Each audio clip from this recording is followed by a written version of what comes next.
তাহলে আমাদের সাধন ভজনের মূল কি? আপনারা এখন দেখছেন সনাতন মিডিয়া। একটু বদন দেখলেও আনন্দ বাড়ে, এই জন্য একটু সামনে বসতে হবে। আপনারা একটু লুকিয়ে থাকলে তো কথা বলা যায় না। আর মায়েদেরও অনেক সময় বাবাদেরকে যারা একটু বয়স্ক তাদেরকে একটু ছাড় দিতে হয়, আপনারা কিন্তু সেটা বোঝেন না। কিছু বদন না দেখলে কথা আসবে না।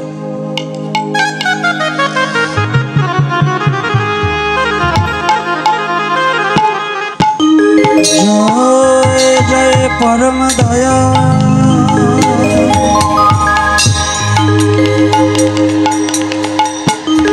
নিতাই গৌরী সীতানা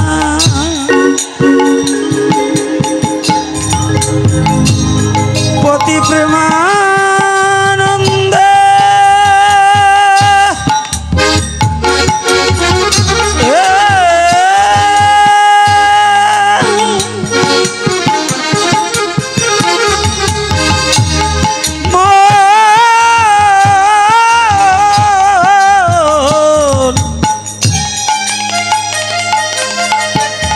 একবার হরি হরি বল মা,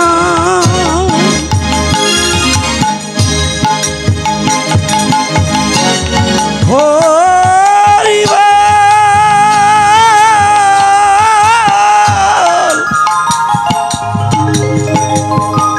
হরি বল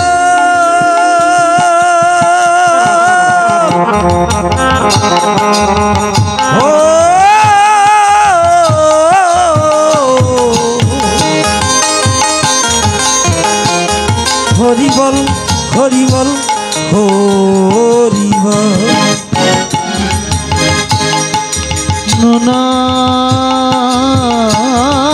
নন্দে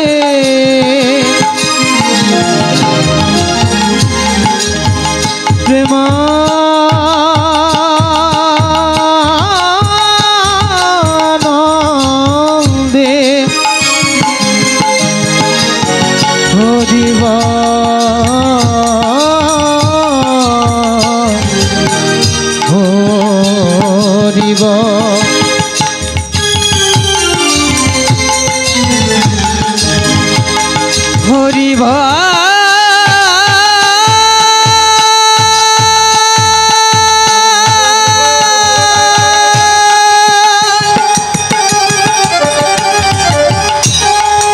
হরি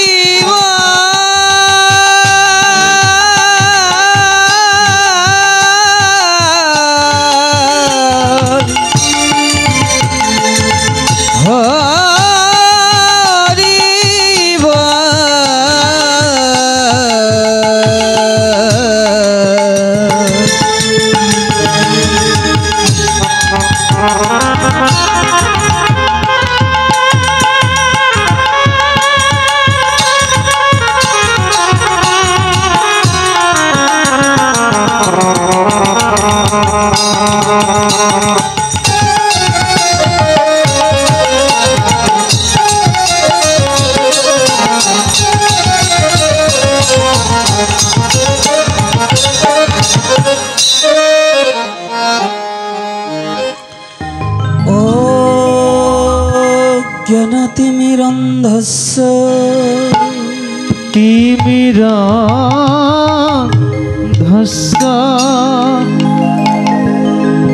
জ্ঞানানে জনশলাকয় শলকায়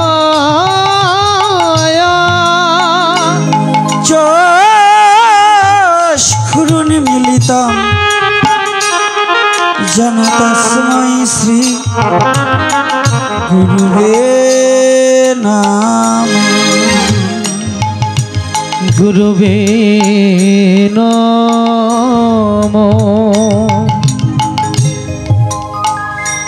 ও খণ্ডমণ্ডলাকারং মণ্ডলাকারো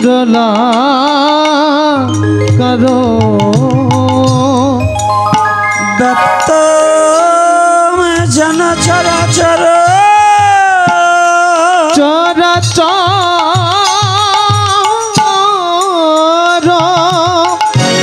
তৎপদমদসিত জন তস্मै শ্রী গুরুবে নাম। গুরু কৃপাহি কেবল, গুরু কৃপাহি কেবল, কেবল গুরু কৃপাহি কেবল, গুরু কৃপাহি কেবল, গুরু কৃপাহি কেবল, গুরু কৃপাহি কেবল। দাদা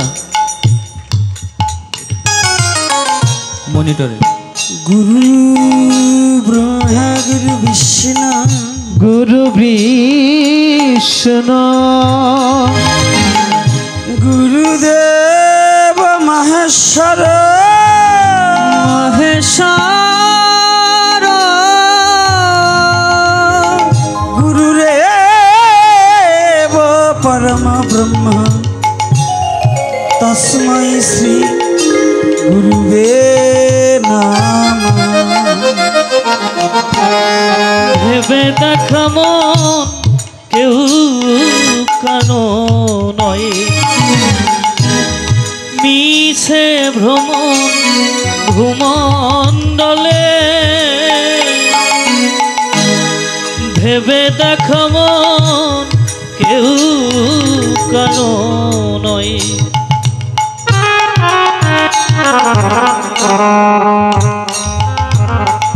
বন্ধে গুরু নিশ ভক্ত নিশ ভক্ত নিশ মিশরত বাত কান বতকান প্রকাশঙচ্চ তৎশক্তি কৃষ্ণ চৈতন্য সংঘকাম। ভেবে দেখ মন কেউ কারো নয়, মিছে ভ্রমণ ভূমণ্ডলে। ভেবে দেখ মন কেউ কারো নয়,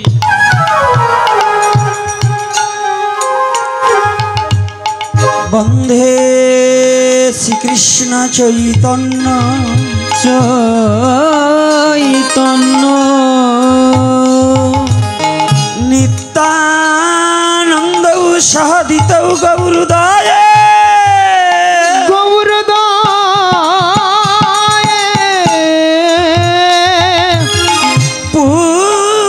পুষ্পবন্ত চিত্রৌ সন্ধৌ তামানাদৌ। শ্রীকৃষ্ণ গোবিন্দ হরে মুরারি, হে নাথ নারায়ণ বাসুদেব। কৃষ্ণ গোবিন্দ হরে মুরারি, হে নাথ নারায়ণ বাসুদেব।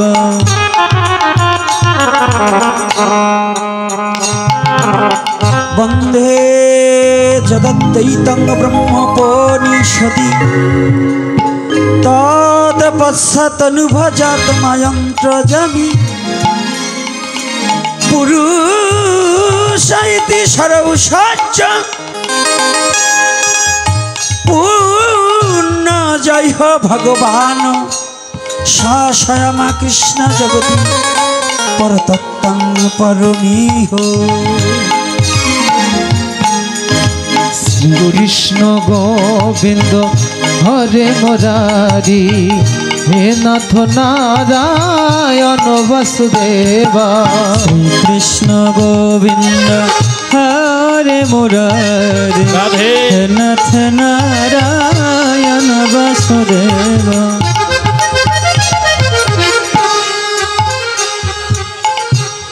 অনরিপিত চরিচিরাত করুণায় অবতীর্ণ কলৌ সমর্পয়তু সমর্পয়তু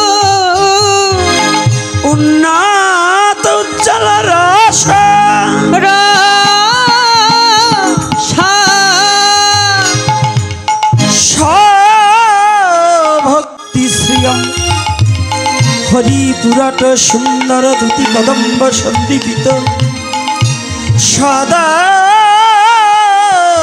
হৃদয় কন্দরে স্ফুতব সচির নন্দন। গুরু নারায়ণ এই নিবেদন থাকে জানো মন তব শ্রীচরণে। গুরু নারায়ণ এই নিবেদন থাকে যেন মনে তব চরণে। রাধা কৃষ্ণ প্রণয় বিলকৃতি আহ্লাদিনী শক্তিরস্যমা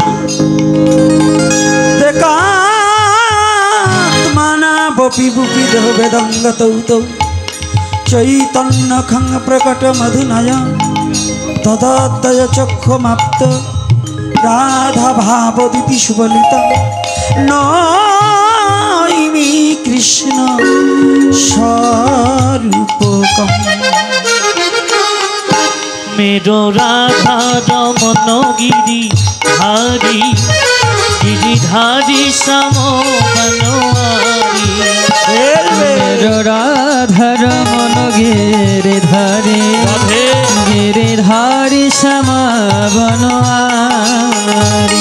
गिरिधारी श्याम बनवारी गिरिधारी श्याम बनवारी। मेरो राधा रमन गिरिधारी गिरिधारी श्याम बनवारी।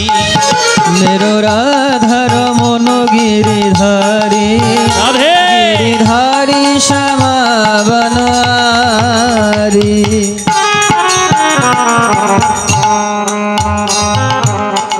हे কৃষ্ণ করুণা সিন্ধু করুণার সিন্ধু দীনবন্ধু জগৎপতে জগৎপতে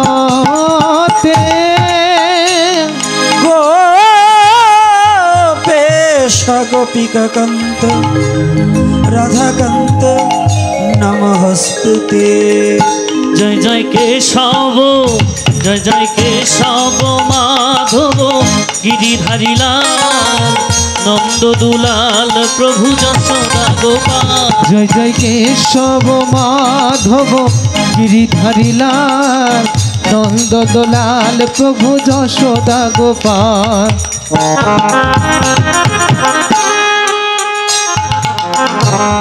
তপ্ত কাঞ্চন গৌরাঙ্গী রাধে গৌরাঙ্গী রাধে বৃন্দাবনেশ্বরী বনেশ্বরী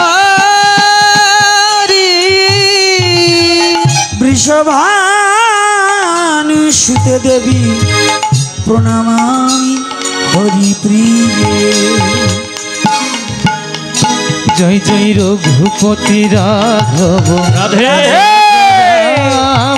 পতিত পাবন সীতারাম। জয় জয় রঘুপতি রাঘব রাজা রাম পতিত পাবন সীতারাম। জয় জয় রঘুপতি রাঘব রাজা রাম পতিত পাবন সীতারাম। জয় জয় রঘুপতি রাঘব রাজা রাম পতিত পাবন সীতারাম। জয় জয় রঘুপতি রাঘব রাজা রাম পতিত পাবন সীতারাম। জয় জয় রঘুপতি রাঘব রাজা রাম পতিত পাবন সীতারাম।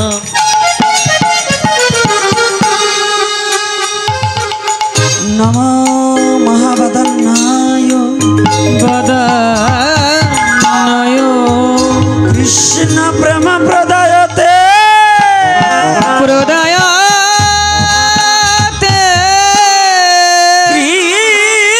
কৃষ্ণায় কৃষ্ণ চৈতন্য নামে গৌরতিষে নমো নমঃ।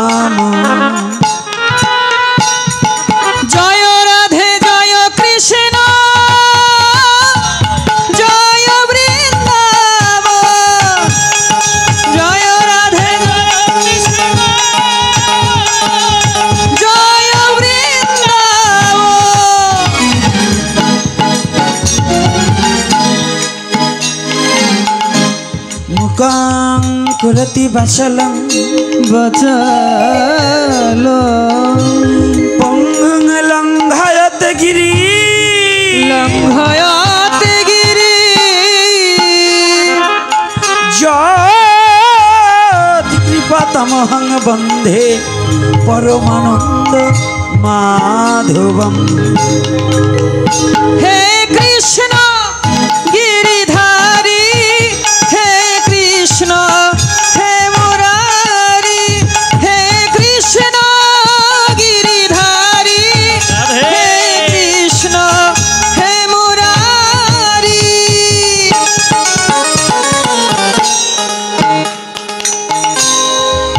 বংশ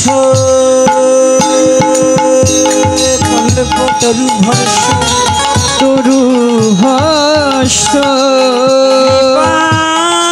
সিন্ধু ভয়বশ ভয়ে বাচ পতিতানাং পাবনেভ্যো সর্ব বৈষ্ণবেভ্যো নমো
সজ্জনগণেভ্যো নমঃ।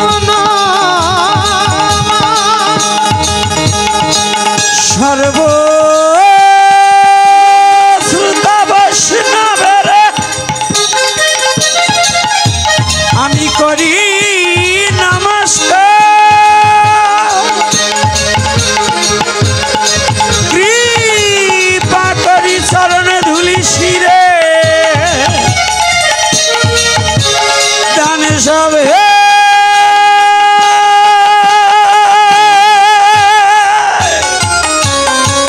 দানে সব হে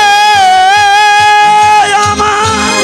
জয় জয় রাধা রমন হরিব জয় জয় রাধা রমন হরিব জয় জয় রাধা রমন হরিব জয় জয় রাধা রমন হরিব জয় জয় রাধা রমন হরিব জয় জয় রাধা রমন হরিব।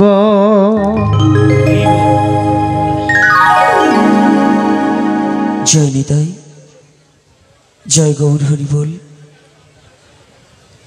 বাহাদুরপুর স্বর্গীয় রবীন্দ্রনাথ সরকার মহাশয়ের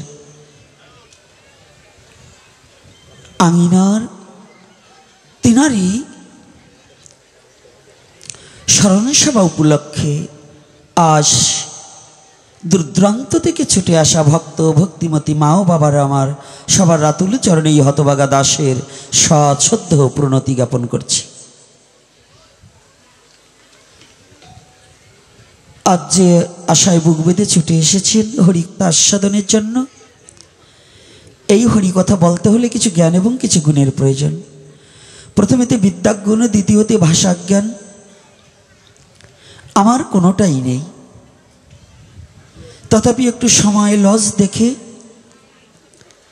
একটু বন্দনা পরিসর না করে একেবারে স্বল্প পরিসরে দুটো কথা বলে বন্দনাকে সমাপন করতে চাই। আর যে মায়েরা, আমি চরণে হাত রেখে বলছি মস্তকগুলো ঢেকে বসুন। প্রত্যেকটা মা আমি পিছন অবধি দেখতে পাই, মস্তকগুলো ঢেকে বসবেন, না হলে কিন্তু চলে যেতে হবে আপনার।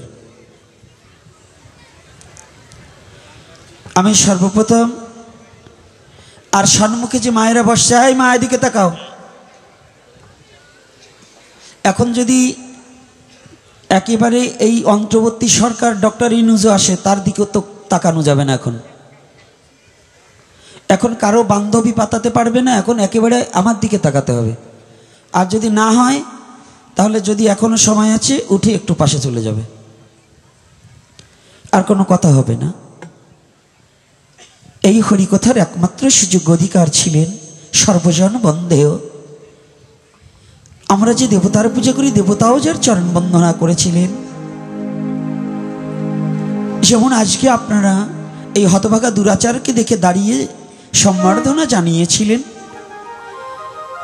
আর 60,000 মুনিবর্গ পর্যন্ত যাকে সম্বর্ধনা জানিয়েছিলেন, এমনকি পুত্রকে পিতা পর্যন্ত সম্বর্ধনা জানিয়েছিলেন। সনাতন ধর্মটা হচ্ছে এমন একটা ধর্ম, যে ধর্ম বয়স যতই ছোট হোক না কেন, যদি সে গুণের দিকে বড় হয়, তাকে শ্রদ্ধা করতে জানে। এটার নামই সনাতন ধর্ম। তবে এখন আর সেটা নেই, এখন একটু ব্যতিক্রম। কিন্তু সনাতন ধর্মের শুদ্ধ মতবাদ হচ্ছে, বয়সে কনিষ্ঠ হলেও তাতে কিছু আসে যায় না, যদি কেউ ভজনে একদিন আগে প্রবেশ করে, সেই আমার চেয়ে শ্রেষ্ঠ। তার প্রমাণ গৌরলীলায়ও আছে এবং ভাগবতেও প্রমাণ দিয়েছে। ভাগবতে প্রমাণ দিলেন, যার অপেক্ষা মন, সকলে দাঁড়িয়েছিলেন, সম্বর্ধনা জানিয়েছিলেন। পিতা এবং পিতামহ, প্রপিতামহ পর্যন্ত যাকে দাঁড়িয়ে সম্বর্ধনা জানিয়েছিলেন, সে ব্যক্তিকে, সে আর কেহ নয়, কৃষ্ণ দ্বৈপায়ন বেদব্যাস পুত্র শ্রীল সুখদেব গোস্বামী প্রভুপাদ। আমি প্রণাম জানাই তাহার শ্রীপাদ পদ্মে। দ্বিতীয়তে প্রণতি জানাই 60,000 মুনিবর্গ, কিন্তু তাদেরকে উপলক্ষ করে নিয়ে আসেননি। তার প্রবহমান, আমি দর্শন ছাড়া কোনো কথা বলবো না। মহাপ্রভু যাহা বলাবেন দর্শনের উপরে। যেমন তার প্রত্যক্ষ মূর্তিমান কথাটা কেমন। আজকে আপনারা ছুটে এসেছেন, আপনারা কিন্তু একজনও কারো উপলক্ষে নয়, উপলক্ষ স্বর্গীয় রবীন্দ্রনাথ সরকার মহাশয়, তাই তো? হরিকথা আয়োজন কার উপলক্ষে? তার উপলক্ষে নয়। তাহলে আসছেন আপনারা কেন? রাধে রাধে। উপলক্ষ হলে কি হবে? এই হরিনাম যার উপলক্ষ, লক্ষ কোটি তার, এই হরিনাম যার একমাত্র লক্ষ্য, লক্ষ কোটি তার উপলক্ষ, সে আর করে না লক্ষ্য ধর্ম অর্থ মোক্ষ কাম। মালা পরে পরিধান এত ব্যস্ত হলে হবে না, একটু পরে বলছি। আর মায়েদের গলায় কোনো পুরুষ ছেলে মালা প্রদান করতে যাবে না, আর মায়েরা কোনো পুরুষ ছেলের গলায় মালা প্রদান করবে না। রাগ করছেন নাকি? রাগ করলেও আজকে যা হবার হয়ে যাবে, না মহাপ্রভু করে তাটা হবে, পরে বলবানে। আর বাবাদের গলায় বাবারা মালা পরাবে, আর মায়েদের গলায় মায়েরা মালা পরাবে। কয়েকটা মালা মায়েদের দিকে দিয়ে দিবেন, তারা তেনাদেরকে পরাবেন। তবে দ্বিতীয়তে কাকে স্মরণ না করলে হচ্ছে না, যে উপলক্ষ, যাকে উপলক্ষ করে ভাগবতীয় কথামৃত রস আমরা আস্বাদন করতে পেরেছি, তিনি আরে কেহ নয়, পাণ্ডুকুলদ ভাব রাজাধিরাজ মহারাজ পরীক্ষিত। আমি প্রণাম জানাই তার শ্রীপাদ পদ্মে। আর আপনারা যত ভক্ত সজ্জন রসিক মণ্ডলী দূর দূরান্ত থেকে ছুটে এসেছেন, আপনারা এই হতভাগা দাসকে একটু কৃপা করবেন। যতটুকু সময় বসে থাকি, আপনাকে নাহি করি প্রচার যেন সবাকারও মাঝে গুরু গোবিন্দ গুরু গৌরাঙ্গের কথার মধ্য দিয়ে, নিজের জাতীয়তার কথার মধ্য দিয়ে, নিজের স্বধর্মের কথার মধ্য দিয়ে যেন সময়টাকে অতিবাহিত করতে পারে। আজ ছুটে এসেছেন হরিকথা শ্রবণের জন্য। হরি কোথায়? কি গো বাবা, হরি কোথায়? হরি গোলকে, হরি বৃন্দাবনে, মথুরায়, দ্বারকায়? না, হরি কোথায়? হরি কথায়। হরি কোথায়? হরি কথায়। এই কলির যুগের জন্য হরি কথার মধ্যেই হরি বিরাজমান। কেন? কলির কালে নাম রূপে কৃষ্ণ অবতার,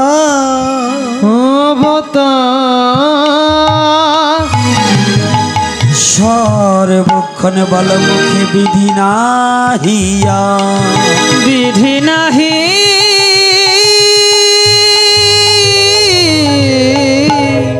বিধি নাহি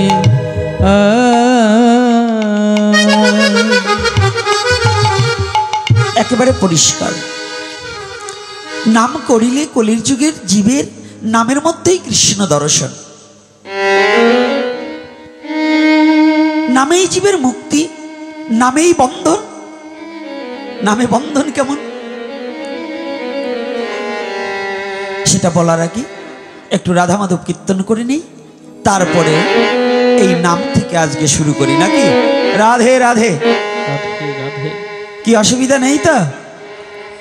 আজকে দিবসী উপলক্ষে পাঠ করতে হলে হয়তো হরিদাসের নির্জন নয় শ্রীবাসের পুত্র বিয়োগ কিংবা ভাগবত শ্রীমদ্ ভগবত গীতার মুখ্য চোখে এই সম্বন্ধে আলোচনা করা উচিত, কিন্তু আমার কাছে আবার এটা নয়। কারণ কি জানেন? চিনি দিয়ে পুতুল তৈরি করলে তার যেখান থেকে আস্বাদন করুন না কেন মিষ্টি লাগে নাকি?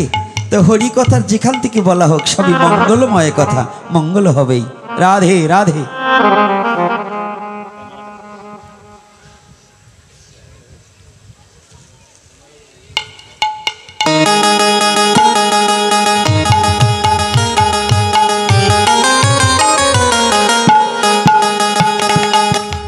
আজ যারা যেখানে দাঁড়িয়ে কিংবা বসে আছে, সনাতনী হলে তাদের করতালি দিতে হবে, বদনে রাধা মাধব কীর্তন করিতে হইবে।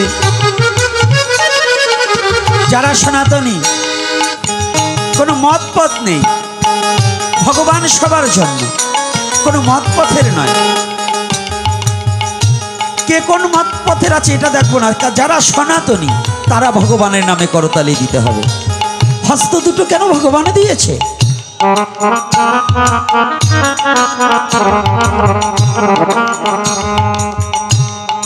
সনাতন গোস্বামী জিজ্ঞাসা করেছিলেন, প্রভু বড় দয়াময়, তুমি দয়া করিতে যদি অবনীতে নেমে আসো, আমার একটা কথা নেবে? তোমার হরিনাম করতে কি কি লাগে?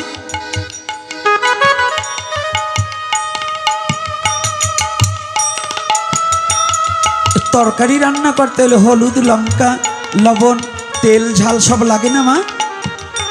কি লাগে কি না? আবার আর একটা ব্যক্তির কিছু লাগে না। যেমন আমাদের বাংলাদেশের মধ্যে না এমন একজন ব্যক্তি আছে যে সিদ্ধন্নই ভালোবাসে, বেশি দূরে নয়। ওরাকান্দির পাশে জায়গাটার নাম যেন কি? বাহ বাহ বাহ। রামদিয়া বাজারে একজন মহাপুরুষ আছেন, তিনি আর কেহ নয়, আমার শ্রদ্ধাভাজন, আমার শ্রদ্ধার পাত্র এবং মনের মানুষটা আমার শ্রী শ্রীমৎ অবিনাশ ব্রহ্মচারী মহাশয়।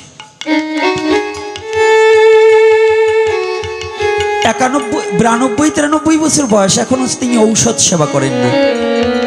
তিনার কি জানেন, এত ষোড়শ পচারে রান্না করা লাগে না, তিনার সিদ্ধ অন্ন হলেই তিনি সন্তুষ্ট, হলুদ ছাড়া, ঝাল ছাড়া এত দুটো প্রসাদ পায়।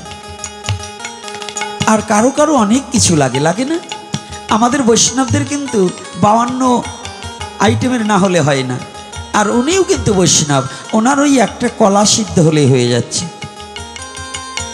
তাহলে ব্যবধান আছে না? আছে কি না বাবা? আমাদের ছানার ডালনা না হলে হচ্ছে না, ধোকা না হলে হচ্ছে না, আর ওনার সিদ্ধ অন্ন হলেই হয়ে যায়। তাহলে কি একটু ব্যবধান আছে কিনা? রাধে রাধে।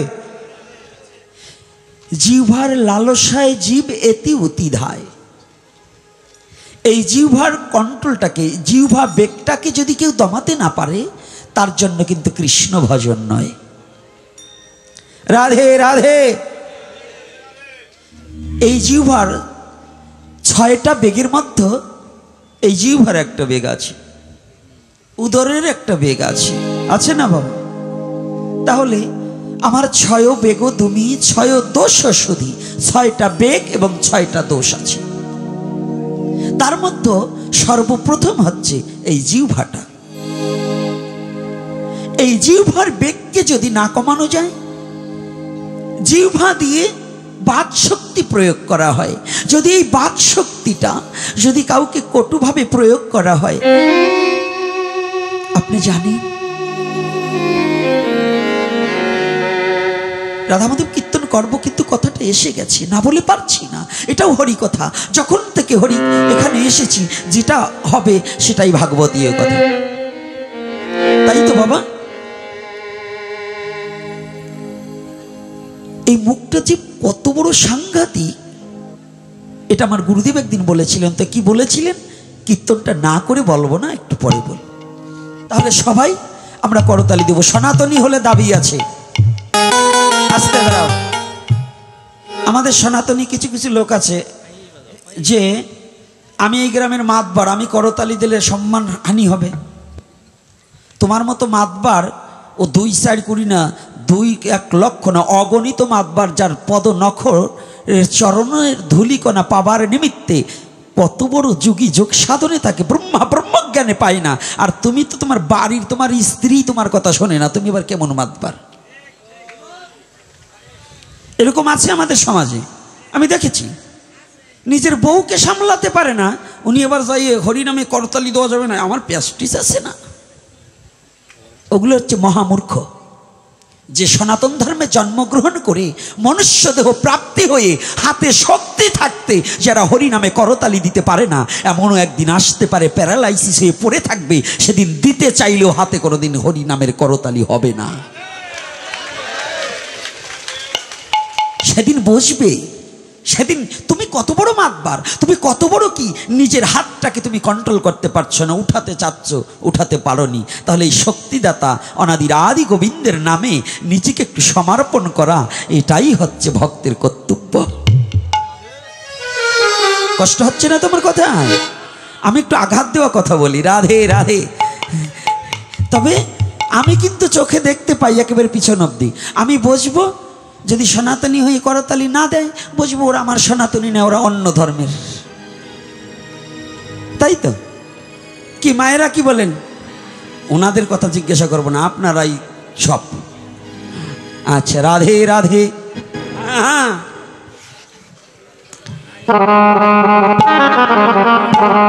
প্রাণ খুলে সবাই মিলে রাধা মাধব কীর্তন করিব।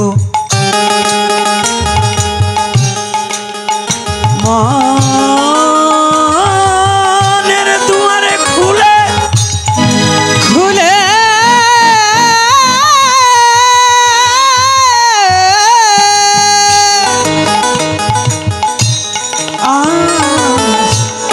প্রাণে ভরে রাধা মাধব কীর্তন করিব। তাহলে সবাই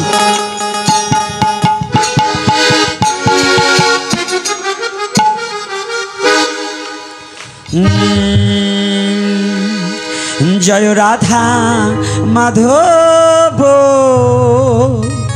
জয় কুঞ্জ বিহারী, জয় রাধা মাধব, রাধে জয় কুঞ্জ বিহারী, জয় গোপী জনবল্লভ, রাধে জয় গিরিবর ধারী, জয় গোপী জনবল্লভ, রাধে জয় গিরিবর ধারী, জয় রাধা রাধা মাধব জয় কুঞ্জ বিহারী জয় রাধা মাধব জয় কুঞ্জ বিহারী জয় গোপী জন বল্লভ রাধে রাধে জয় গিরিবর ধারী জয় গোপী জন বল্লভ জয় গিরিবর ধারী জয় রাধা মাধব রাধে রাধে কুঞ্জ বিহারী জয় রাধা মাধব জয় কুঞ্জ বিহারী যশোদানন্দনা ব্রজ জন রঞ্জনা যশোদানন্দন ব্রজ জন রঞ্জন যশোদানন্দনা ব্রজ জন রঞ্জনা যশোদানন্দন ব্রজ জন রঞ্জন যমুনা তীর বনচারী যমুনা তীর বনচারী হে যমুনা তীর বনচারী যমুনা তীর বনচারী জয় কুঞ্জ বিহারী জয় রাধা মাধব জয় কুঞ্জ বিহারী জয় রাধা মাধব জয় কুঞ্জ বিহারী রাধে রাধে রাধে বো দুটি বাহু তুলে রাধে বো হে রাধে রাধে রাধে বো এই রাধে রাধে রাধে বো রাধে রাধে রাধে রাধে রাধে রাধে বল ধীরে ধীরে ধীরে ধীরে ধীরে ধীরে বল রাধে রাধে রাধে রাধে রাধে রাধে বল রাধে রাধে রাধে রাধে রাধে রাধে বো রাধে রাধে রাধে বো জয় রাধে রাধে রাধে রাধে বল দুটি বাহু তুলে সবাই রাধে বো দুটি বাহু তুলে সবাই রাধে বো রাধে রাধে রাধে রাধে রাধে রাধে বল ধীরে ধীরে ধীরে ধীরে ধীরে ধীরে বল হে রাধে রাধে রাধে রাধে রাধে রাধে বল রাধে রাধে রাধে বো রাধে রাধে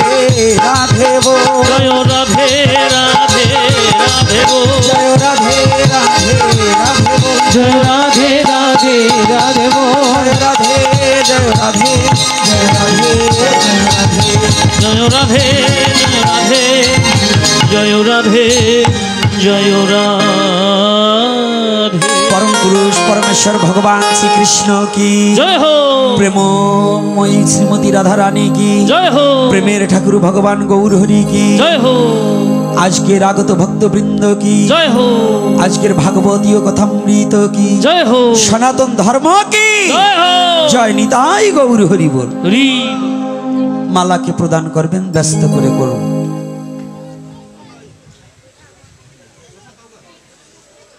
জয় শ্রী রাধে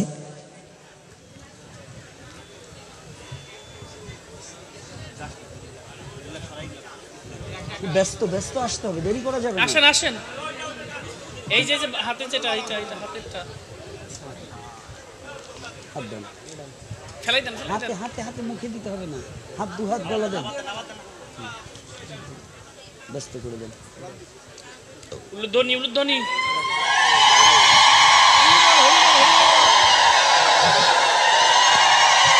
জয় শ্রী রাধে আর দিতে হবে না মালা ভক্তদের দিয়ে দিন জয় শ্রী রাধে সকলে ভালো আছেন তো রাধে রাধে আচ্ছা আপনারা ভালো আছেন আর আপনাদের আশীর্বাদে মা বাবার কৃপায় ভগবানের করুণায় এই হতভাগা দাসও ভালো আছে। তাই ঝটফট করে মালাটা দিয়ে দিন। যেখানে কথা দিয়েছিলাম আমরা একটু কথাটা আস্বাদন করি, প্রথম থেকে শুরু করি, তারপরে দেখি কোথায় গৌরহরি কোথায় টেনে নেন। আজকের কথাটা হচ্ছে প্রথম যে এই বদনটার এই জিহ্বা বেগ। আজকে বেগের উপরে দুটো কথা বলি, কারণ কি জানেন, আমাদের একটা সমস্যা আছে, অনেকে লজিকটা আমরা জানি না। সনাতনী শাস্ত্রে আছে বাহ্যক্রিয়া করলে, প্রস্রাব কিংবা পায়খানা করলে কিংবা অধবায়ু পরিত্যাগ করলে আচমন করতে হয়। কথাটা কি বোঝা যাচ্ছে? ফ্যানটা একটু পিছনে নিতে হোক, শব্দটা লাগছে, রেকর্ডিংয়ে শব্দটা চলে যাবে। আমাদের যদি আহ্নিক করতে বসে যদি অধবায়ু পরিত্যাগ হয়, নিম্নদ্বার দিয়ে যদি বায়ু নিঃসরণ হয়, তাহলে আবার তার আচমন করতে হয়। আচ্ছা, আচমন করলাম কোথায়? এই যুব সমাজ এবং বয়স্ক লোক বাবা যারা আছেন এবং জ্ঞানী গুণীজন যারা আছেন, মায়েরদের মধ্যে যারা ভক্তিমতী মা আছেন, কথাটা একটু ফলো করবেন। এটা একটা বিশেষতম কথা, এটা অনেকেই অবগত নয়। অর্থাৎ আমি পায়খানা পরিত্যাগ করলাম নিম্নদ্বার দিয়ে, প্রস্রাব পরিত্যাগ করলাম নিম্নদ্বার দিয়ে, অধবায়ু পরিত্যাগ করলাম নিম্নদ্বার দিয়ে, কিন্তু আচমন করলে কি নিম্নদ্বার ধুই না মুখ ধুই? কোনটা বাবা? এখানে আমি জানি অনেক ব্রাহ্মণ বাবারা আছে, বৈষ্ণব বাবারা আছে, কোনটা ধন? এ কথা বলে নাকি আপনারা মুখই ধন না নাকি? তো কথা বলেন না কেন?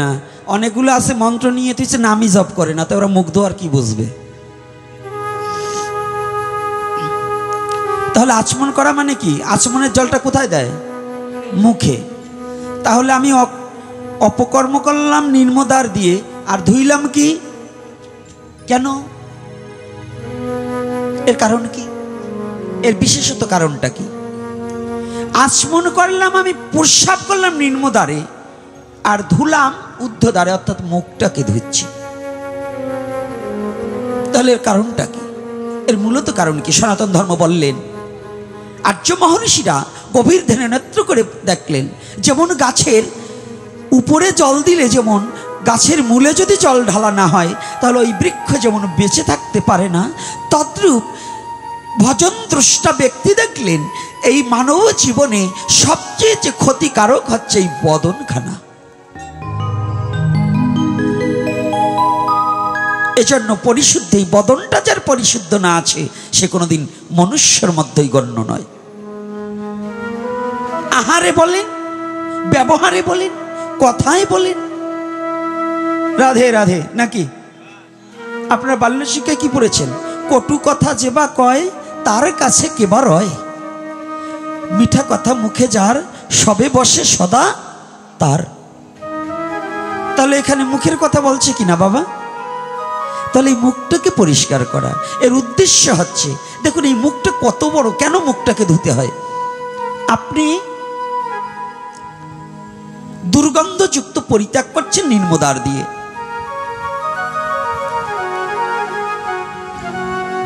দুর্গন্ধযুক্ত যদি একটা বায়ু ছাড়েন, এই বায়ুটার গন্ধ মাত্র 1 মিনিটও থাকে না, কেটে যাবে।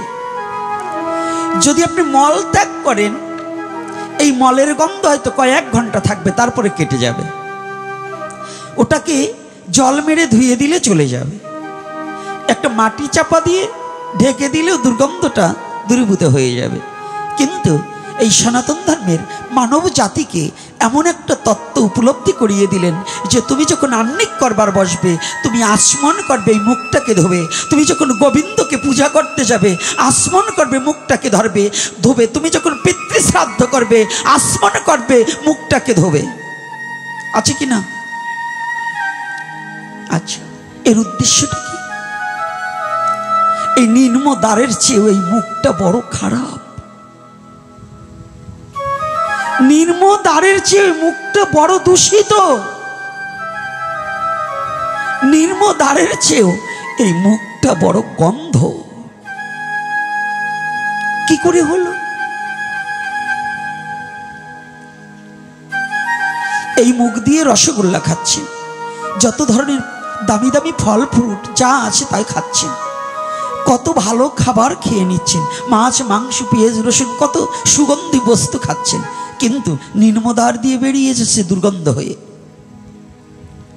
আর খাচ্ছেন এই মুখ দিয়ে ভালো খাবার, কিন্তু যদি এই মুখে আপনার মুখ দিয়ে একজনকে জীবনে কটু কথা বলেন, এমন একটা বাক্য প্রয়োগ করে দিয়েছেন যে সে যতদিন জীবিত আছে আপনার মুখ দেখতেও সে চায় না।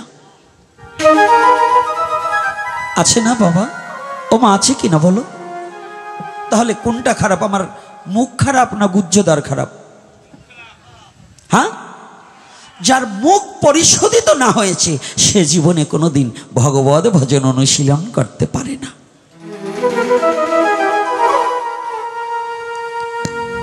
আমার বোধ হয় এই কথাটাকে এপিসোডে বেশি দেইনি, কারণ অনেক সময় এই কথাটার মূল্যায়নও তো অনেকে বুঝতে পারে না। আজকে আমার খুব ভালো লেগেছে এই বাহাদুরপুরে এসে, এই অঙ্গনে দেখছি অনেক ভক্তের সমাগম, এর মধ্যে অনেক জ্ঞানী ভক্ত আছে। আমি জানি এই অঞ্চলে অনেক শিক্ষিত ভক্তজন আছে, জ্ঞানী ভক্তজন আছে, এজন্য আজকের কথাটা একটু গভীরতম। হে যুবক বাবা, হে মায়েরা, আমার সনাতন ধর্ম এমন একটা পবিত্র ধর্ম, আমার সনাতন ধর্ম এমন একটা স্বচ্ছ ধর্ম, আমার সনাতন ধর্ম এমন একটা প্রেমের ধর্ম, আমার সনাতন ধর্ম এমন একটা দয়ার ধর্ম।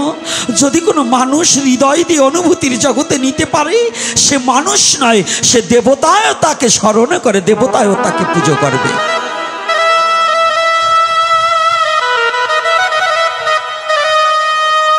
কিসের দেবতা?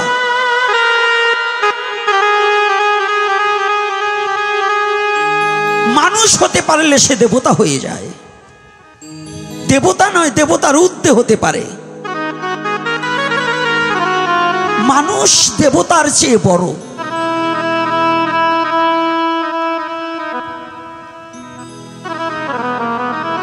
মানুষ দেবতার চেয়ে বড় যদি মানুষ হওয়া যায়। মানুষ হতে পারলাম কই? একটা মানুষ হওয়ার আশা ছিল, সে আশা মোর মিটল কই? আমি মানুষ হতে পারলাম কই? মানুষ রূপে ভবে এসে অমানুষের কর্ম করে সবই আমি কুকর্মেতে মেতে রই, মানুষ হতে পারলাম কই? আপনার যত সাধন ভজন, যত গুরু করণ, যত গুরুর চরণে আশ্রিত হওয়া, যত ভজন করা, শুধু একটা বস্তু প্রাপ্তি হওয়া, আপনাকে নো দাই সেলফ, নিজেকে চেনা, নিজেকে জানা, আমি মানুষ হতে পারছি কিনা।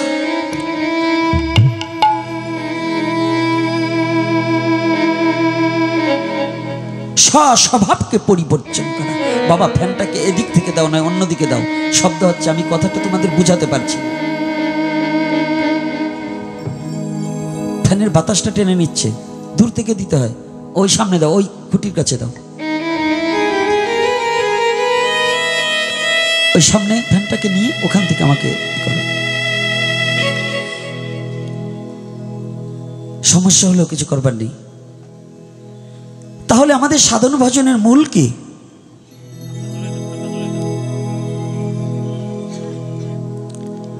বলে দেবে যে রাত্রে স্পষ্ট, যারা এত ভক্তি দেখানোর দরকার নেই, রাত্রে আমার প্রোগ্রাম থাকে, ওখানে কোনো ফোন করবে না। মানুষ হওয়াটা বড় ব্যাপার। মানুষ না হতে পারলে সে যত সাধু হোক না কেন, আগে চাই মানুষ হওয়া। আগে কোনটা হব? আগে কি হব? ইঞ্জিনিয়ার, ডাক্তার, সাধু, বৈষ্ণব, ব্রাহ্মণ না, আগে আপনি একটা মানুষ হতে পেরেছেন কিনা, এটাই হচ্ছে জগতের মাঝে আপনার পরিচয়। তাহলে মানুষ হতে হলে কি কি গুণাবলীর প্রয়োজন? যেমন তার এই যে বদনখানা, এই বদনখানা এমনও পরিশুদ্ধ, আহার থেকে শুরু করে এই বদনখানা দিয়েই মিথ্যা, প্রবঞ্চনা, চতুরতা, চালাকিতা, এটা কি বদনের দ্বারা হয় না? হয় কি না? রাধে রাধে। আচ্ছা, আপনি যত বড় সুস্বাদু খাবার খান, এই জিহ্বার নিচে গেলে কি আর কোনো ওইটার স্বাদ কি বলতে পারবেন? একজন ব্যক্তি বলতে পারবেন যে আমার জিহ্বার নিচে চলে যাওয়ার পরে আর কি স্বাদ এটার বলা যাবে? তাহলে যে বস্তু জিহ্বার নিচে গেলে তার স্বাদের কথা বলা যায় না, তাহলে ওই জিহ্বা দ্বারা ওই জিহ্বাটাকে পরিশোধন করতে হলে একটা ঔষধ আছে। আগে যেমন গরুতে ঘাস না খেলে, গরুতে যদি ঘাস না খেত গোয়াল ডাকা হতো, গোয়ালাদের ডাকা হতো। গোয়ালারা এসে কি করত? একটা বাঁশের চটা কিংবা একটা লোহার চটা দিয়ে গাভীটার জিহ্বাটা টেনে ধরে, আমরা বলতাম ব্যাঙ্গাচি হয়েছে, তাই না? ওটা কি করা হতো? হ্যাঁ, ওইটা দিয়ে ধারালো ওই লোহার জিনিসটা দিয়ে জিহ্বাটাকে কেচে দিত, তাই না? কে পরিষ্কার করে দিত না বাবা? আচ্ছা, তারপরে কি করতো? মা একটু লবণ দাও, একটু সর্ষের তেল দাও। ওই সর্ষের তেল আর লবণ ওটা ওই গরুর জিহ্বার মধ্যে ডলা মেরে দিত। দেখা গেল কয়েক ঘন্টা পরে গরু আগে যা খেত তার ডাবল খায়। এর কারণ কি? ওই খৈলভুষি খেতে খেতে ওর জিহ্বার উপর একটা প্রলেপ পড়ে গেছে, এজন্য ওই প্রলেপের কারণে আর খেতে পারছে না। এই জগতে জীব অখাদ্য কুখাদ্য খেতে খেতে এবং কুকথা বদনে বলিতে বলিতে জিহ্বায় প্রলেপ পড়ে যায়। ওই জিহ্বায় আর কৃষ্ণ চরণামৃত প্রসাদ কখনো স্বাদ লাগে না, আর হরি কথা কখনো মুখে উচ্চারণ হয় না।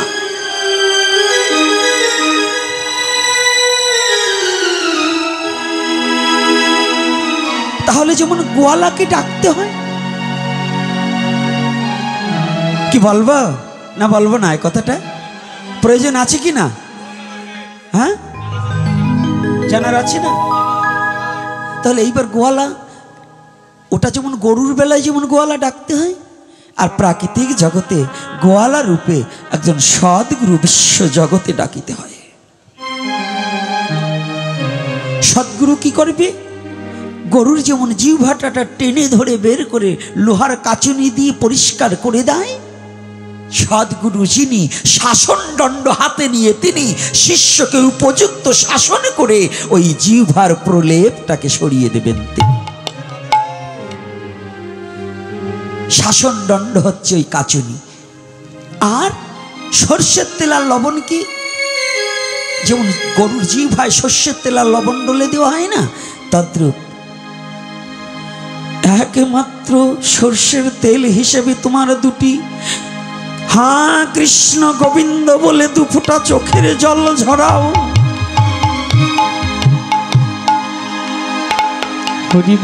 আর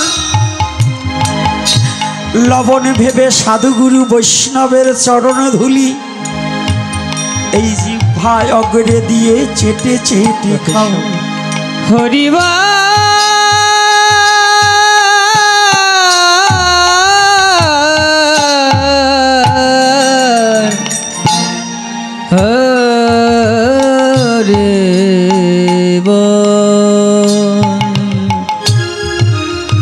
সনাতন ধর্মের দর্শনটা কেমন?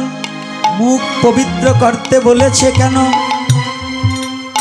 আচমনটা মুখে করা হয়, হ্যাঁ, যে মুখই সর্ব নষ্টের গোড়া।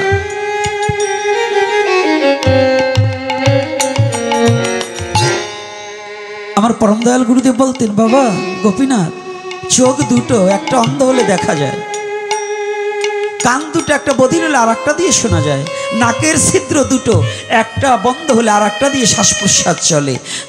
বাবা হাত দুটো একটা নষ্ট হলে আর একটাতে কাজ চালানো যায়, কিন্তু বাবা বদন তো জীবের একটা, এই বদনটা যদি নষ্ট হয়ে যায়, আর এই বদন পরিশুদ্ধ করবে কি দিয়ে বলো? কথাটা বুঝতে পেরেছি? তাহলে এই বদন পরিশুদ্ধ করতে হলে একমাত্র নামামৃত মহা ঔষধ আস্বাদন করিতে হবে। রাধে রাধে। তবে এই নামামৃত মহা ঔষধ আস্বাদন করতে হলে এই কলির যুগে কিন্তু কোনো কৃষ্ণ নেই, সাক্ষাৎ এই মূর্তিমান কোনো কৃষ্ণ নেই। কলির যুগে যদি কেউ বলে এই যে এখন আমাদের বাংলাদেশে অমক অমকতা পায় তমকতা পায়, পায় না? কৃষ্ণ পেয়েছে বলতে পারবেন? হ্যাঁ, কলির যুগে কোনো কৃষ্ণ ও রূপে নেই, কৃষ্ণ আছে নাম রূপে। তাহলে যদি বলেন যে দেখতে পাই না কেন, দেখবেন কি করে গো? আপনি যদি একটা বীজ নিয়ে লাড়াচাড়া করেন, সেটাকে যদি মাটিতে না পুঁতেন, তাকে যদি জল সিঞ্চন না করেন, তাকে যদি যত্ন না করেন, তাহলে সেই বীজ মধ্যে যে এত বড় একটা বৃক্ষ আছে সেটা বোঝা যায়? যায় কি বাবা? বীজের মধ্যে একটা এতটুকু একটা আমের আঁটির মধ্য দিয়ে অত বড় একটা আম গাছ লুকানো আছে, এটা কি কখনো বোঝা যায়? দেখা যায়? তাহলে কি করতে হবে? ওই আমের আঁটিটাকে যেমন বপন করতে হয়, তাহলে বপন করলেই হবে না, চতুর্দিকে বেড়া দিতে হবে। বলেন তো কেন? যেন ছাগল ভেড়ায় না খেয়ে ফেলে। কেন গো? কিসে কথা বলে না? ছাগল ভেড়ায়। তাহলে তাকে চতুর্দিকে বেড়া দিতে হবে। এইবার তাকে মাঝে মাঝে জল সিঞ্চন করিতে হয়, অমনি অঙ্কুরিত হয়। অঙ্কুরিত হতে হতে আস্তে আস্তে শাখা প্রশাখা বাড়িয়ে দেয়, আবার পূর্ণ একটা অম্র বৃক্ষ জগতে সৃষ্টি হয়, উহা থেকে আবার আম্র পাওয়া যায়, পাওয়া যায় না? তদ্রূপ নাম রূপে কলির কালে কৃষ্ণ অবতার, কৃষ্ণ অবতার সর্বক্ষণ বল মুখে বিধি নাহি আর, বিধি নাহি,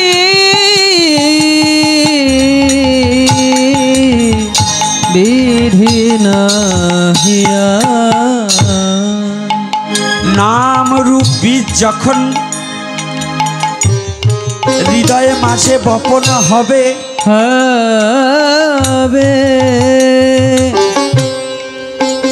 জ্ঞানের বেড়া দিয়ে চৌদিকেতে তাহে ঘিরিয়া রাখিবে, ঘিরিয়া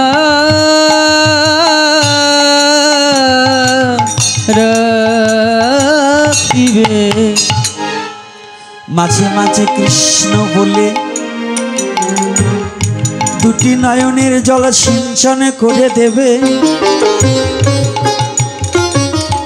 দিনে দিনে হৃদয়ে মাঝে সেই ভক্তি বৃক্ষের প্রকাশ পাবে, প্রকাশ পাবে। ওই ভক্তির দ্বারা ভগবানীকে যে জন ডাকিতে পারে, ডাকিতে পারে।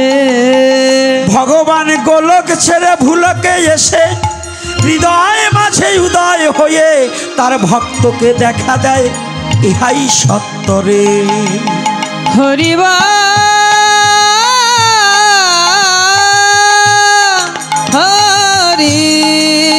হরিবাল হরিবাল। যে কথাটা বলছি, নো দাই সেলফ, নিজেকে চেনা, নিজেকে জানা, এর চেয়ে কোনো ভজন নেই। তোমার এমন কোনো যোগ্যতা আছে তুমি ঈশ্বরকে জানবে, যাকে যুগি পাই না যুগ সাধনী, ব্রহ্মা পর্যন্ত ব্রহ্মজ্ঞানে পাইনি, তুমি কি করে ঈশ্বরকে পাবে? তবে হ্যাঁ পাবে, যদি তোমাকে তুমি চিনিতে পারো, তোমাকে তুমি জানিতে পারো, তবে আর জগতে কিছু জানা বোঝার বাকি থাকে না, থাকে না। আমি কে এই কথা যদি জগৎজীব একবার জানিতে পারে, জানিতে পারে, বিষয় বাসনা মুক্ত হয়ে সে একমাত্র হরি নাম করে। ও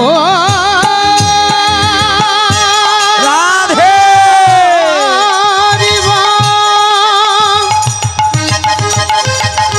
হরিবল হরিবল। এজন্য আমাকে চিনতে হবে আমি কি। আর আমাকে চিনা জানার জন্যই সনাতন ধর্ম আছে। আয়নার সম্মুখে দাঁড়ালে যেমন নিজেকে চেনা যায়, যদি তুমি তোমার স্বরূপ তত্ত্ব জানতে চাও, সনাতন ধর্মটাকে হৃদয়ে ভালোবেসে এই সৎ গুরুর কাছে আশ্রিত হলে নিজে যেমন আয়নার সামনে গেলে একটা গ্লাসের সামনে নিজেকে দেখা যায় না, ওই গ্লাসের পিছনে যেমন একটা পায়রার প্রলেপ দিলে নিজেকে দেখা যায়, গুরু হচ্ছে একটা গ্লাস স্বরূপ, গুরু কিন্তু ভগবান নয়। এজন্য ওই গ্লাসের পিছনে যেমন পায়রা লাগাতে হয়, গুরুর পিছনে ভক্তি লাগালে পরে নিজেকে নিজের স্বরূপ দেখা যায়। আপনাদের এই অঞ্চলে একটা জিনিস আমি আজকেও দেখছি, যে বাবার ঘরে ঢুকছি ও ঘরেও দেখছি, গুরুদেব আর কৃষ্ণের বিগ্রহ একই আসনে রাখা, এক পর্যায়ে একভাবে, এগুলো একেবারে সম্পূর্ণ অবৈধ। স্তর আছে, উপরে রাধা গোবিন্দ, তারপরে পঞ্চতত্ত্ব, তারপরে হয়তো স্বর্গস্বামী এবং গুরুবর্গ থাকতে পারে, কিন্তু ভগবান আর ভগবানের আসন আর এই আমাদের গুরুদেবদের আসন সবই একাকার করলে এটা কিন্তু একটু ত্রুটি হয়। আজকাল আমরা গুরুদেবরে যদি শিষ্যরা ভগবান বলে, গুরুদেবরা ফুলে যায়, কিন্তু আসলে ফুললে কাজ হবে না। এত নাচতে নাচতে নৈবেদ্যের উপর ঠ্যাং উঠেলে কাজ হবে না, বসতে হবে ঠ্যাংটা আমি উঠোচ্ছি কোন জায়গায়। কষ্ট হচ্ছে নাকি আমার কথায়? কথা কি মিথ্যা না সত্য? হ্যাঁ, আমি কি ভগবান? আমাকে সৃষ্টি করেছে যিনি, তাকে অনুসন্ধান করা। আমি জীব, জীবের ধর্ম হচ্ছে পরমকে খোঁজা, এটাই হচ্ছে ভজন। জীবের ধর্ম কি? পরমকে অন্বেষণ করা। তাহলে আমি কি? জীব নিত্য কৃষ্ণ দাস। জীব হচ্ছে কি? নিত্য কৃষ্ণ দাস। তাহা ভুলি গেলা, মায়া পিশাচি ফাঁদ গলেতে বান্ধিলা। তাহলে আমার স্বরূপ তত্ত্ব আমি জীব। আমি যখন জীব জানতে পারলাম যে আমি জীব, তখন আমার কর্তব্য কর্ম কি? ঈশ্বরে আত্মসমর্পিত চিত্ত, ঈশ্বরে আত্মসমর্পিত চিত্ত। তো এই আত্মসমর্পিত চিত্ত যেটা, আমার চোখ বন্ধ করবে না, কেউ তাকিয়ে কথা শুনবে, চোখ বন্ধ করবে না। ওই যে একটা বুড়ো গেছে, ওটা তো এমনি ডেট ফেল। আরো ভাগবতের দিকে পা দেছো কেন? ভাগবতের দিকে পা দেছো কেন মা? যদি পা দুইখান দাও তো আমার মাথার ভরে দাও, তাতে কাজে লাগবে না, অন্তত আমার একটু উপকার হবে না। ও রে মারে, বয়স হয়ে গেছে তাই না?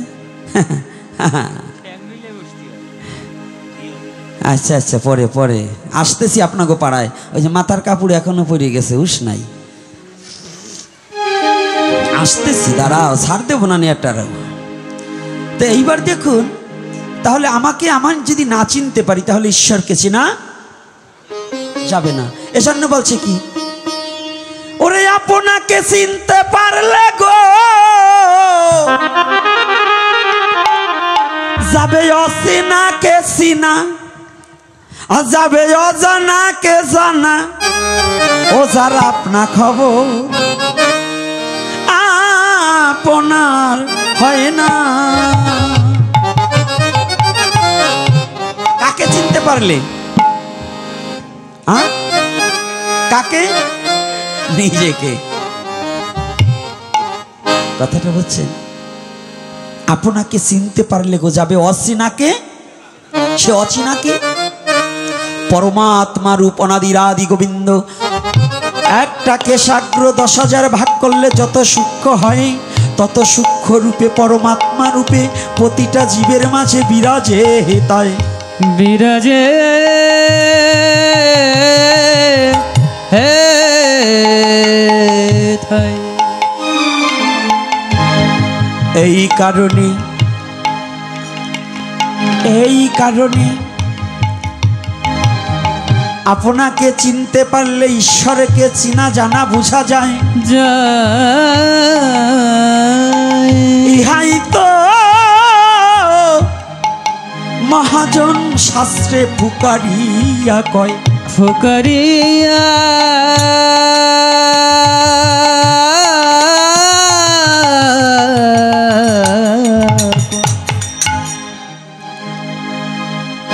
ভাগবতের যিনি মুখ্য শ্রোতা, পাণ্ডুকুলোদ্ভব রাজাধিরাজ মহারাজ মহারাজ পরীক্ষিত, সাত বিষাদ। আমাদের বিষাদ যোগটা আছে না? শ্রীমদ্ ভগবত গীতার প্রথম অধ্যায়ের নাম কি? হ্যাঁ, অর্জুন বিষাদ যোগ। বিষাদ মানে দুঃখ, বিষাদ মানে দুঃখ। তাহলে অর্জুন বিষাদ যোগ, তাহলে বিষাদ থাকলে তাহলে স্বাদ আছে। স্বাদ আর বিষাদ কেমন? একবার বললাম দুঃখ, আর একবার স্বাদ হচ্ছে আমি খাচ্ছি, এটা স্বাদে খাচ্ছি, খেতে খেতে ভালো না লাগা তার নাম বিষাদ। আমি খাচ্ছি, এটা কিন্তু স্বাদে খাচ্ছি, আর খেতে খেতে ভালো না লাগা তার নাম বিষাদ। তাহলে আজকে দেখুন সনাতন ধর্মের এই মহারাজ পরীক্ষিত, এই পরীক্ষিতের ছোট্ট একটু উদাহরণ দিয়ে আমরা অন্যত্রে যাব। আমাদের দেশের কথাও কিছু বলবো, আমাদের দেশের কথা, অন্যের দেশের না, আমাদের দেশের। আমাদের দেশ কোনটা? বাংলাদেশ। এটা আমাদের দেশ না। হ্যাঁ, এটা আমরা বাঙালি হিসেবে আমাদের দেশ, কিন্তু সনাতনী হিসেবে এ দেশ আমাদের দেশ নয়। রাধে রাধে। সনাতনী হিসাবে আমরা ভজন করি যারা, আমাদের দেশটা হচ্ছে একমাত্র গোলক ধাম। অমৃতস্য পুত্রায়া, এসেছি আবার যেতে হবে, মরণের স্বাদ সবার একদিন গ্রহণ করতে হবে। সেই দেশের কথাও বলবো, কিন্তু এই বাংলাদেশের কথা বললে কি লাভ হবে? এ দেশের কথা বললে কোনো শান্তি নাই। হ্যাঁ, এ বললে কি লাভ? কোনো লাভ নাই, মাইরে রাতে পারবেন না। পরে বলবানে। তো এইবার দেখুন, আগে স্বাদ। আমি প্রতিটা এপিসোডে প্রায় বলেই থাকি যে তিনটি বস্তু মানুষকে ধ্বংস করে, লোভ, হিংসা ও অহংকার। কয়টা বস্তু? লোভ, হিংসা, অহংকার। কিসের অহংকার? অহংকার বহু প্রকার। রূপের অহংকার, ধনের অহংকার, বিদ্যার অহংকার আছে না? কুলের অহংকার, আমি বড় বংশের ছেলে, এটাও এক প্রকারের অহংকার। আমি বৈষ্ণবের ঘরের ছেলে, এটাও অহংকার। আমি ব্রাহ্মণের ছেলে, এটাও অহংকার। আমি বড় জমিদারের ছেলে, এটাও অহংকার। আমি কুলীনের ছেলে, এটাও অহংকার। আমার ভালো রূপ আছে, আমার রূপে কত পাগল, এটাও অহংকার। ভগবান বললেন এই অহংকার থাকতে অহংকারী ব্যক্তি কোনোদিন আমার স্বরূপ তত্ত্ব জানিতে পারে না। অহংকারী ব্যক্তি কখনো আমার স্বরূপ তত্ত্ব জানতে পারে না। যেদিন হতে অহংকার দূরীভূত না হয় ততদিন পর্যন্ত ঈশ্বর তত্ত্ব উপলব্ধি করা যায় না। আজকে আমি অনেক বাবাদের দেখছি, যুবক, আই মা, আই মা, কি হয়েছে? এদিকে দেখো, সামনে বসতো। কিন্তু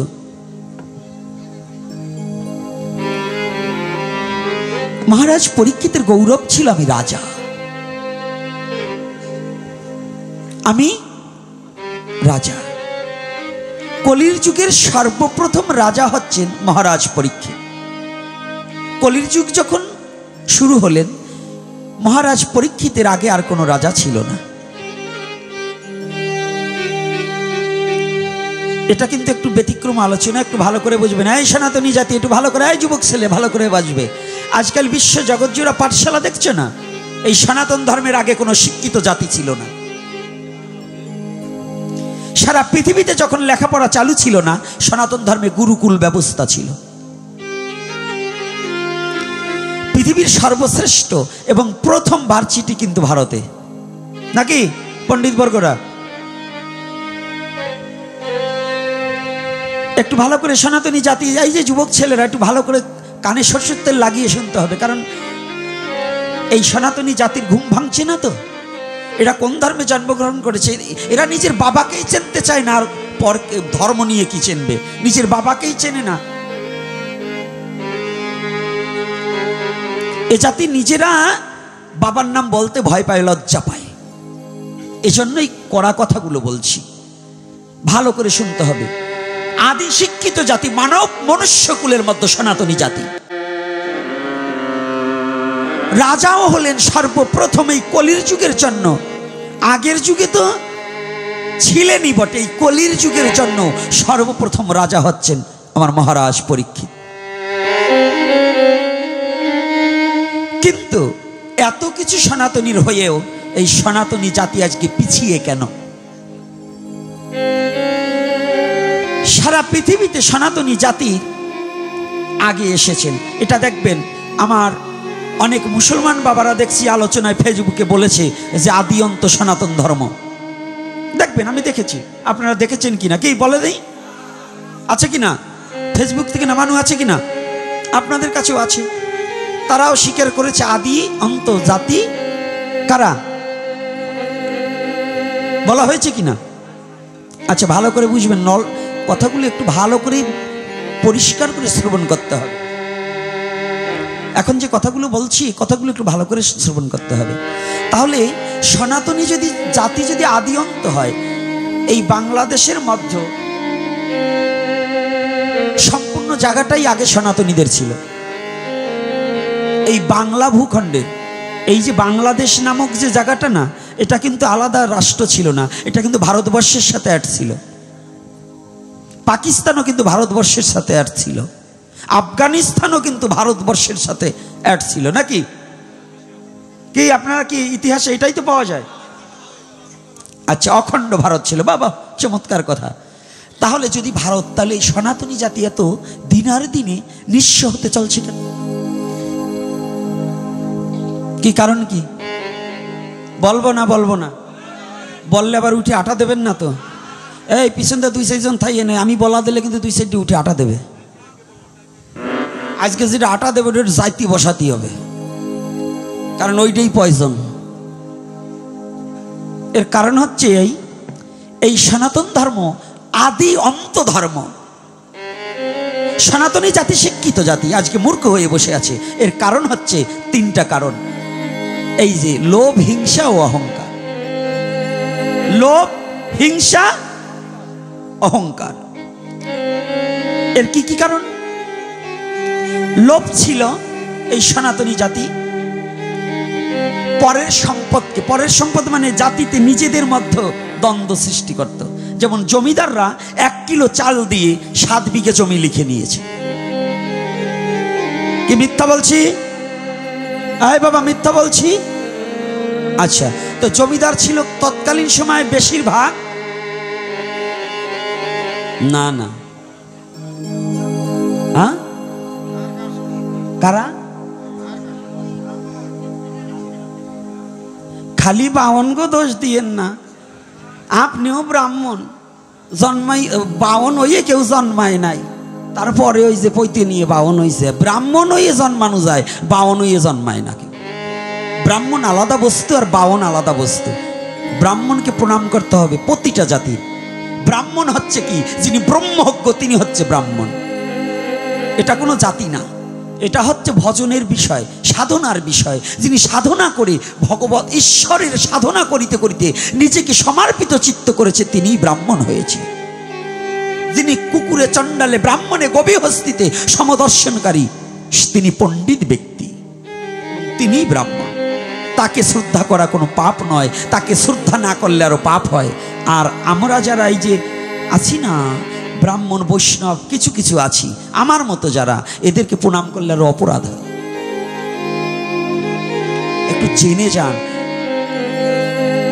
এই কাস্ট ভাগ করছে যখন, হায়ার কাস্ট আর সিডিল কাস্ট, বল্লাল সেনের আমল থেকে যখন এই কাস্ট ভাগ হলেন, তখন থেকে বল্লাল সেনের আমলের আগে কখনোই চক্রবর্তী, চ্যাটার্জি, ব্যানার্জি, গঙ্গোপাধ্যায়, বঙ্গোপাধ্যায় এবং দত্ত মহাশয় এগুলো ছিল না। এই মণ্ডল, বিশ্বাস, সরকার এই একটাও ছিল না। একজন যদি কোনো পণ্ডিত আমাকে কোনো গ্রন্থ এবং কোনো ইতিহাস থেকে আমাকে দেখাতে পারে, সারা জীবনের তরে তার দাসত্ব করব। যদি থাকতো তাহলে ব্যাসদেবের নামের পাশে চক্রবর্তী থাকতো। আছে কি? আছে। আচ্ছা, পঞ্চপাণ্ডবদের নামের পিছনে কি কোনো টাইটেল আছে? আচ্ছা, আপনি বলুন তো, আমাদের আর্য মহর্ষির কাশ্যপ মুনির তার কোন গোত্র ওনার নামে হয়েছে? তো ওনার গোত্র কি? কশ্যপ মুনি হতে কাশ্যপ গোত্র, ভরত মুনি থেকে ভরদ্বাজ গোত্র, আরো বিভিন্ন আলম্বন গোত্র, বিভিন্ন এই গোত্রগুলো এক একজন মুনির নামের উপরে। কিন্তু ওনারা কোন গোত্র ছিল? ওনাদের নামে যে গোত্র হলো, ওনাদের আগে ওনার বাবার গোত্র কি ছিল? কথাটা কি কষ্ট লাগতেছে নাকি? আমি এটা কি সত্য না মিথ্যা? তো কেন এই সনাতনী জাতি সংকুচিত হয়ে যাচ্ছে, আর এই সনাতন থেকে ডিভাইড হয়ে অহিন্দুদের বৃদ্ধি হচ্ছে? এটা কেন? এই তত্ত্বটাকে বুঝাইবার নিমিত্তে এখানে আমার আজকের আলোচনা করা যাবে কি না? কি যুবক বাবারা, কি বলবো? পিছনে আমার সম্মুখের বাবারা কি বলবো না বলবো না? হাত তো কম ওঠে, কি হাতে শক্তি নাই? রাধে, জোর গলায় সত্যকে মেনে নিতে হবে।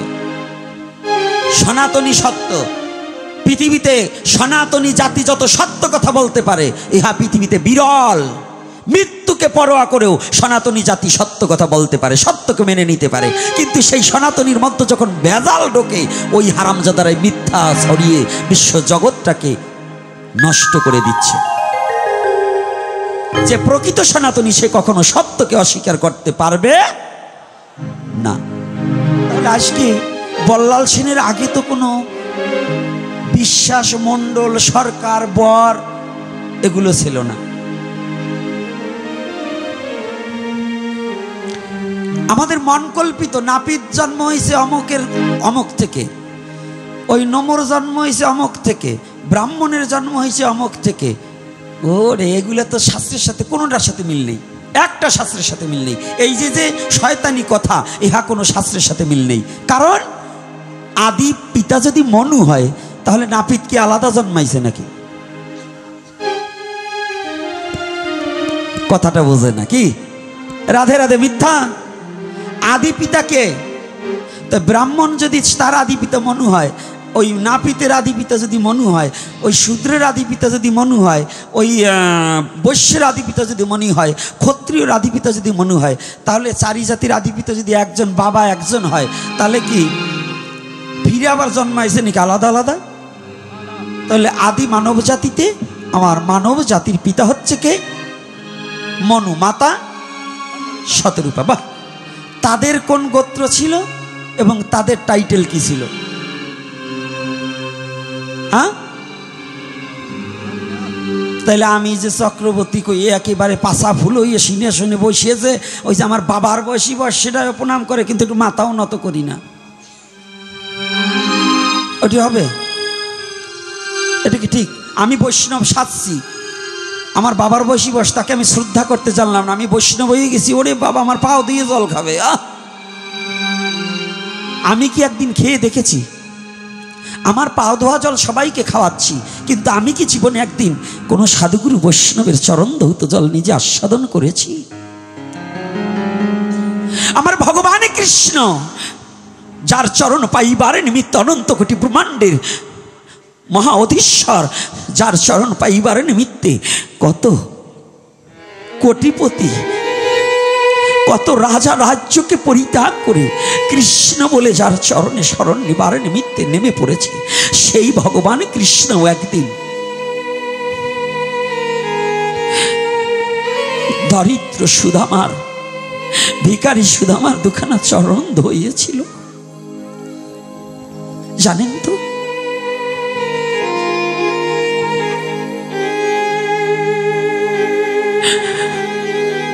ভগবান রামচন্দ্র পর্যন্ত গোহক চণ্ডালের চরণ ধুইয়েছিল।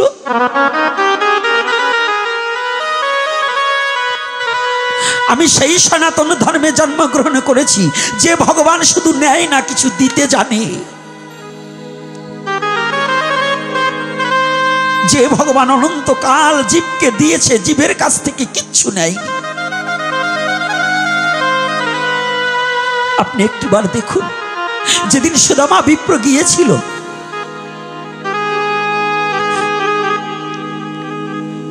দাড়ি তাকে যেতে দেবে না। ভিখারি সুদামা বলেছিল, দাড়ি আমি কোনো ধন চাইতে আসিনি, শুধু আমি আমার বন্ধু কৃষ্ণের সাথে একটু দেখা করতে এসেছি।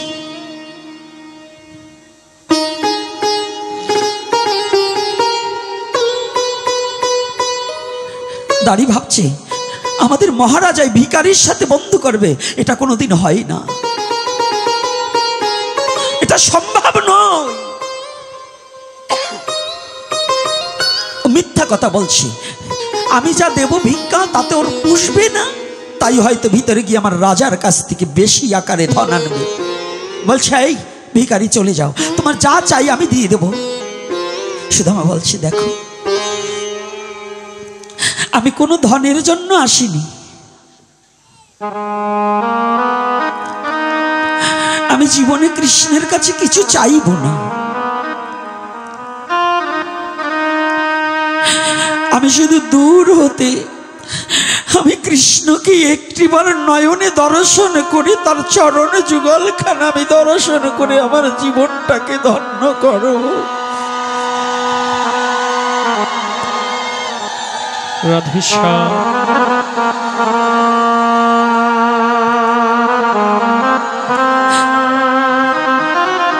আমাকে একটিবার যেতে দাও। দাড়ি বাধা দিচ্ছে, আর যত বাধা দিচ্ছে সুদামার হৃদয়ে তত পিপাসা বেড়ে যাচ্ছে। কৃষ্ণ ভজনে যেমন নদীর বাঁকা না থাকলে স্রোতগতি বাড়ে না, কৃষ্ণ ভজনে বাধা না হলে ভক্তের হৃদয়ে প্রেমের স্রোত কখনো বাড়ে না। যার জীবনে যত দুঃখ তার তত কৃষ্ণ প্রেম সূক্ষ্ম। দেহে বেদি না হলে আত্মা যেমন সুনির্মল হয় না, কৃষ্ণ ভজনে বাধা না থাকলে, বাদি না থাকলে কৃষ্ণ ভজন করে কখনো সফলতা অর্জন করা যায় না। আমাকে ছেড়ে দাও। ও জোর করে যখন ঢুকতে গিয়েছে, দাড়ি তার হাতের লাঠিটা দিয়ে আঘাত করছে। যখনই আঘাত করছি সুদামা বিপ্র, হ্যাঁ কৃষ্ণ, আবার আঘাত করছি, কৃষ্ণ একটিবার দেখে যাও, আমি যে আর সইতে পারছি না।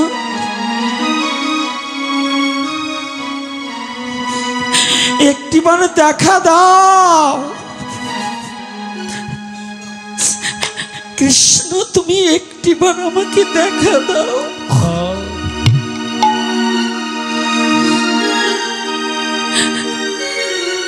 আঘাত করছে এদিকে ভগবান কৃষ্ণ রুক্মিণীকে বলছে, রুক্মিণী এ কি, আমার খুব যন্ত্রণা হচ্ছে।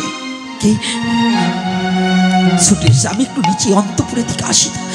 নিচে যখন নেমে এসেছে, দাড়ি আঘাত করছে, দৌড়ে গিয়ে কৃষ্ণ লাঠিটা ধরেছে। দাড়ি এ কি করছিস?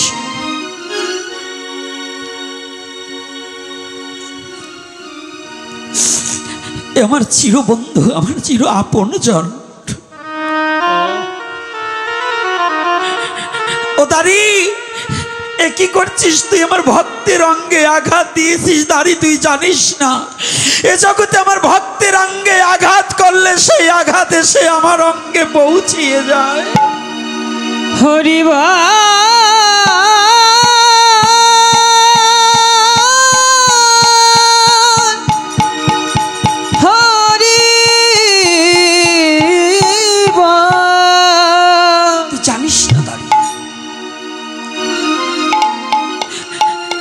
বিপ্রকে কোলে করে নিয়ে চলে গেলেন ভগবান। রাজ সিংহাসনে বসালেন।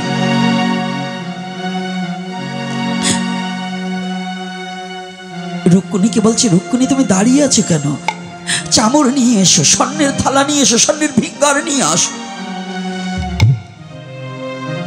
যখনই ভিঙ্গার থালা নিয়ে এসেছে, ভগবান কৃষ্ণ রাজ সিংহাসনে সুধামা বিপ্রকে বসিয়ে চরণ দুখানা ধুইয়ে দিচ্ছে। ভগবান যখন ভক্তের চরণে হাত দিয়েছি, ভগবানের আনন্দে ধরছি না।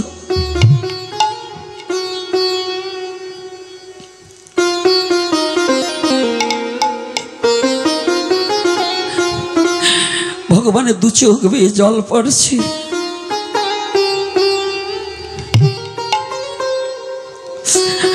দুটি চরণ ধুয়ে দিচ্ছে আর নিজে নিজে ভাবছি, সুধামাটি ভক্তের চরণ স্পর্শ করলে যে কত আনন্দ আমি আগে জানতাম না। আজ তোমার মতো ভক্তের চরণ পরশ করে আমি জানলাম। হরি বল, হরি বল, হরি বল,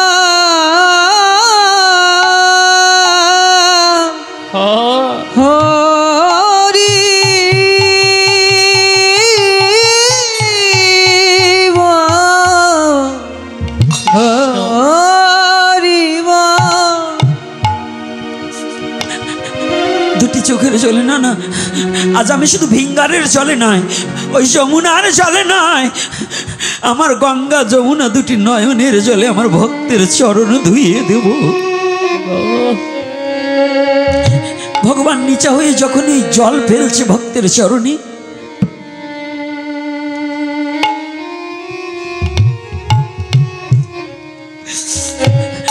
সুদামা বিপ্র দেখতে পায় ভগবান কৃষ্ণের পৃষ্ঠ দিকে যেন রুধির ধারা বইছে।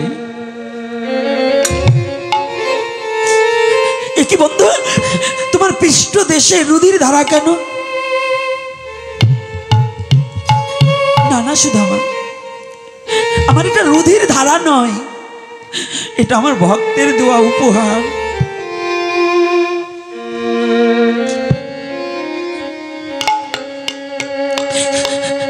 বিশ্ব জগতে ভগবান আঘাত কেউ ভক্তের দেওয়া উপহার বলে গ্রহণ করতে পারে যদি কোনো ভক্ত তার দেহের ভার ভগবানের চরণে দিতে পারে।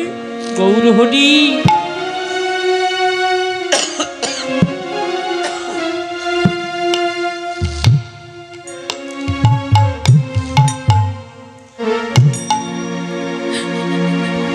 এমন কোন ভক্ত তোমাকে এমন উপহার দিয়েছে?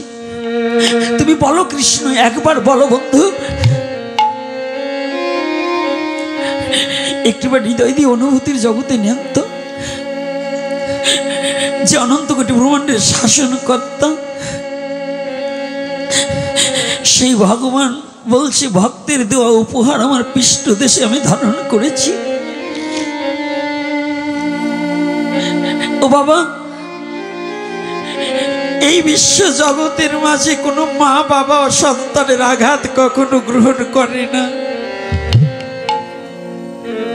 এমন কোনো দৃষ্টান্ত কোনো ইতিহাস দেখায়নি। কিন্তু আমার ভগবান অনাদির আদি গোবিন্দ, তিনি ভক্তকে ভালোবেসে ভক্তের আঘাত সইয়ে নিতে পারে। হরি বল,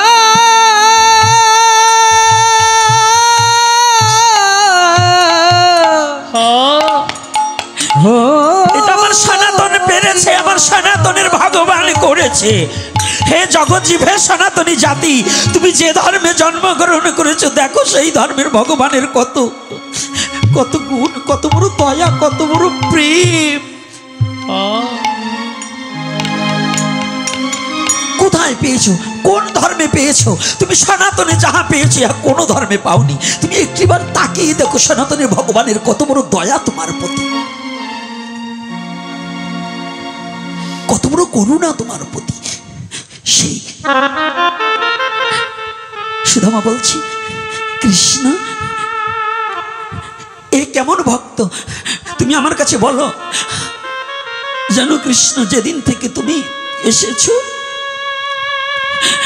তোমার কথা ভেবে ভেবে জীবনটা কাটিয়ে দিলাম।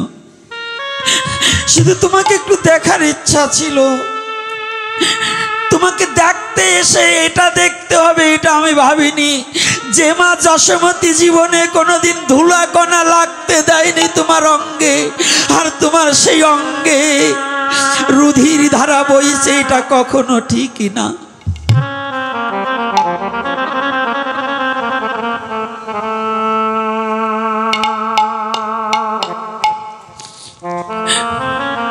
বলো তুমি কে কে এমন নিষ্ঠুর, কে এত বড় কঠিন